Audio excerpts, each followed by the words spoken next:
England have qualified for the 2026 World Cup pretty emphatically as well. 6 wins out of 6. They thumped Latvia 5-0 and now the cogs start turning. What is the best England 11? But before we do that, I'm going to give you my squad. This is my 26-man squad. The keepers are Pickford, Henderson and Pope.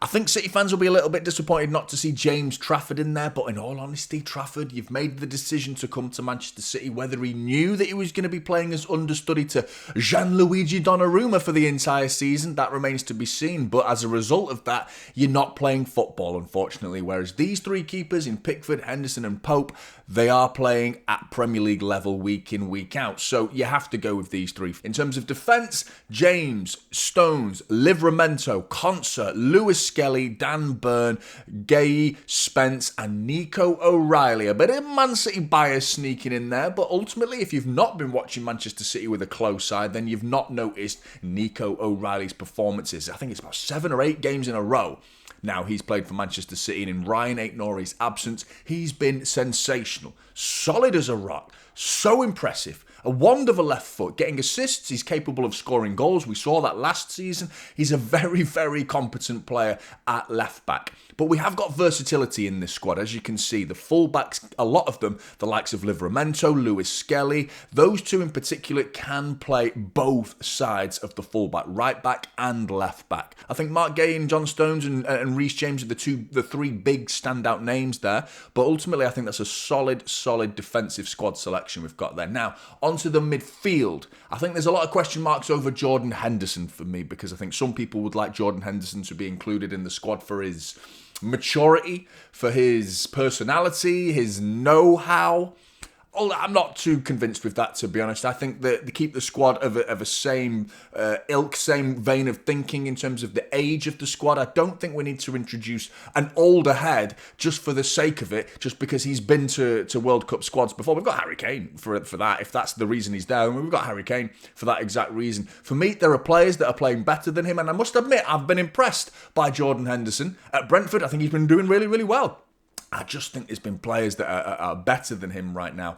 This is my midfield selection I'd go with Rice, Anderson, who's unbelievable at the minute, Bellingham, who is up for debate as well, Adam Wharton, Phil Foden. Again, could be a bit of City bias there, but I think he's shown real signs of quality. The question for me is not what he does in a Manchester City shirt, it's when he puts on the England shirt for me. I don't think he hits the heights that he has done in a Manchester City shirt. And if you've not been watching City this season, then I think Phil Foden is going to be eventually, at the end of the season, I think we will be considering him, because I think he's been brilliant so far and he seems to be getting better week in, week out. So I would like to see Phil Foden in that squad, and Morgan Rogers as well. In terms of the front players, the forwards, Harry Kane, the most obvious name that's going to be in this squad, Ollie Watkins, Gordon, Saka, Madueke, Eze, Palmer and Rashford. I think Rashford in that list, he's up for debate for me, because I think Jared Bowen has been fantastic. I think he's that's that sort of area of the pitch that I think for me is malleable. I think you could change that situation in terms of that squad selection, because Rashford has started to up his game, certainly since he left United. I think at Villa he showed signs of getting back to his best. Barcelona were doing even better.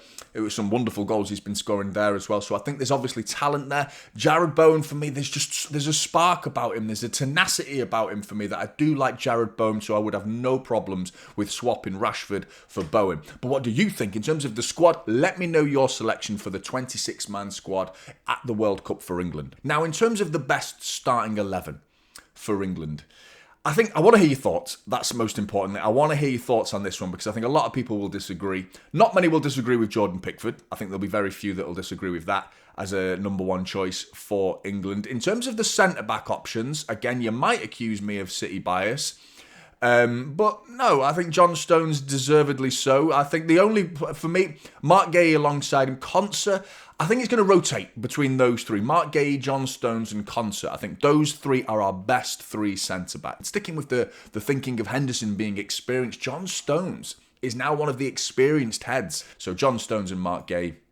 I think Reece James is obviously the best right back we've got. And no Trent Alexander-Arnold as well, by the way. And also Jude Bellingham, I've put him in the squad, mainly because of his on his day ability. So I do want to hear your thoughts on that one. The fact that those 2 players, I think there's a bit of thinking of the fact that both us in the world of stardom, You know, is there an egotistical approach there from Thomas Tuchel? Because he's very much an ego-type manager, you know, with the likes of Bellingham and Trent Alexander-Arnold both at Real Madrid now. Maybe they think they're a bit too big for their boots in this England squad and they don't quite fit in to the mentality that Thomas Tuchel is trying to build. I think there's some thinking behind that, and I don't think it's a surprise. Reece James, miles ahead of anyone else in the right-back position for me. Left-back is up for debate. I really think there's options out there, but for me, I think Livramento is our best choice, albeit I think he probably would prefer to play right back.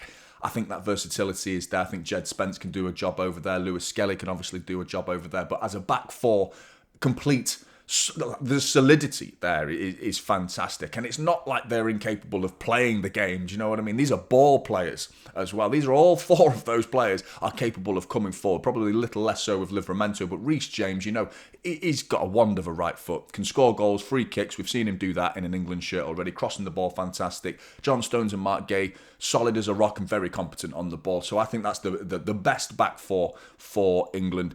In terms of what team we play, often we'll select this best 11, whether we want two sitters or one sitter. And I like to think most of the time England, with the ability and the fact that we have so many attack-minded players, should be thinking more forward, more attacking-minded. There will be the odd game in the late stages if we get there, first of all, if we get to the late stages, where we play a team that we have to think a little bit more defensively and probably play two in the midfield. And I think that's where Anderson probably comes in. But for me, it has to be Declan Rice on his own. So I'm going all out here. Let's say we play a team that we fully expect to beat and take the game to them.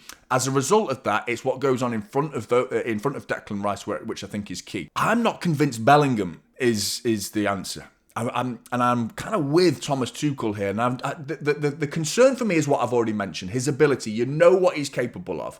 But there's an attitude with him. I think he throws his arms around a lot. I think he's a bit more of an egotistical player compared to other players. And I think he gets that rap, sometimes a little harshly. I think it's just his willingness to win, you know. And I think he's got, on his day, like the drive that he has. But there are times when he's got to get that balance right of being, you know, not acting above everyone else on the pitch, but also being a bit supportive rather than just throwing your arms and just huffing and puffing at players. We don't want to see that. You know, we want to see everyone on the same page, pulling in the same direction. What goes on there, though, for me, I really think we should think Eze through the middle. I really believe in Eberechi Eze. I think he's a top-class talent.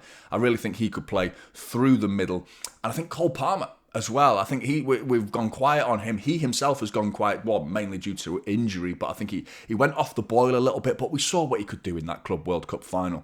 Don't forget what the guy's capable of. You know, if we're going to talk about Jude Bellingham on his day, Cole Palmer on his day is unplayable, man. And the guy's got goals, creativity. He's a special player, and he don't disregard how hard he works as well. An incredibly hard-working player. So I would go with Cole Palmer and Eberechi Eze as a midfield two in front of Declan Rice. Almost two number 10s, effectively, we've got there, which is really throwing the kitchen sink at the opposition.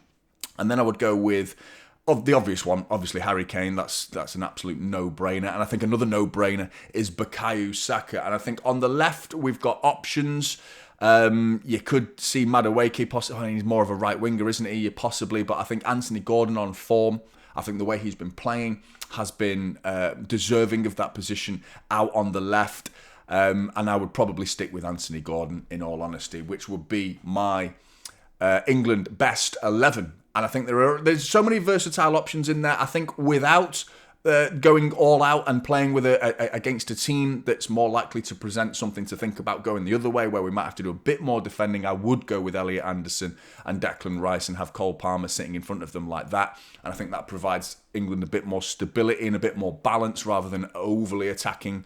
But, you know, it depends on the circumstances. It depends who we're playing against. But what is your best England 11? Let me know in the comments below. Like and subscribe to Transfer News Live, and I'll see you in the next one.